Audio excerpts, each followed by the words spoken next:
Welcome to Politics Disassembled with me, Fiona Potney. Today is Friday 29th of July, or should we say day 83 in the 100-day plan. This week we're disassembling Chief Minister Christina Moore's 100-day vision. Normally the ministers that make up the government set the agenda by creating what's called the Common Strategic Policy. It's a visionary document setting out their overarching aims. That document is then used to steer the creation of their individual ministerial plans and the overall government plan. But the new council won't be sitting still while that work happens.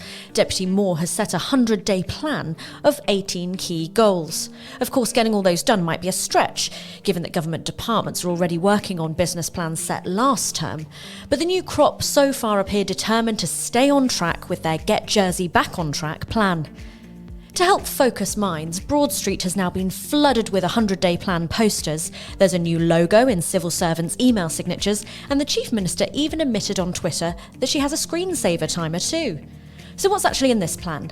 Top of the list is addressing the cost of living crisis. The Chief Minister wants to bring forward a mini budget of actions to support struggling islanders ahead of the winter. To ensure it gets debated as soon as the States Assembly summer break is over, it will be presented in the next week or so by the man with his hand on the island's purse strings, Treasury Minister Ian Gorst. We don't know what's in it yet or how it will be funded, but what we do know is that Deputy Gorst has previously called for an urgent 10p cut in fuel duty. Whether the Chief Minister agrees remains to be seen. Points 2 to 4 of the plan are all about making islanders feel heard. Deputy Moore is launching a fact-finding mission to see how islanders engage with government and what can be done better. The Chief Minister also wants to bring forward plans to get young people more involved in policy making, and older people too. To help with the latter, she'll be setting up what'll be called an Older Persons Living Forum, where she'll be able to listen to their experiences firsthand. Point number 5 is about working towards a living wage with an initial lift to £10 per hour. Expect Reform Jersey to argue that the move to the whole £11.27 could be done faster, and the government to say that the impact on employers needs to be assessed. For 6, the government will be introducing an appeals process for small businesses who are being chased to repay COVID support funding. Number 7 is about creating a cabinet office. No, it doesn't mean physically constructing an extension to the government HQ, but moving around staff to create a team that coordinates the work of government, making sure all departments are in sync and that ministers are as prepped as they can possibly be. So how would it work? According to the new CM, no new staff will need to be employed. The team from the existing Ministerial Support Unit will be merged with the Strategic Policy Planning and Performance Department. Try saying that quickly. No wonder it's affectionately known among civil servants as SP3. Anyway, the question of whether it will have its own minister is one that is yet to be resolved. But some have suggested a good match would be former Chief Ministerial hopeful Sir Philip Balash, who has long hoped to unpick Charlie Parker's OneGov reforms. And while we're on the topic of government reform, Task 14 is about doing just that. After OneGov ripped up the structure of government and left some departments with up to 3 ministers, Deputy Moore wants to restore the policy of one department, one minister. With number 8 and skipping ahead, 12, it's onto the housing crisis. The government wants to limit the number of houses that can be built over 3,000 square foot for a period of time.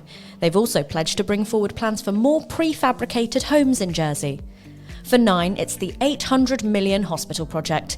Infrastructure Minister Tom Binney, himself a previous critic of the all-in-one Overdale plan, is conducting a review. At the end of the 100 days on 20th of October, he'll be expected to report back to the States Assembly on whether a better value alternative project is possible. Number 10 is creating a public services ombudsperson, in other words, an entity with teeth that can deal with grievances about government from members of the public. Task 11 is delivering at least one free meal a day in every school. Then, while we're on schools, the Chief Minister wants to create a People and Skills Commission to monitor the population, availability of accommodation, skills gaps and employment opportunities across the island.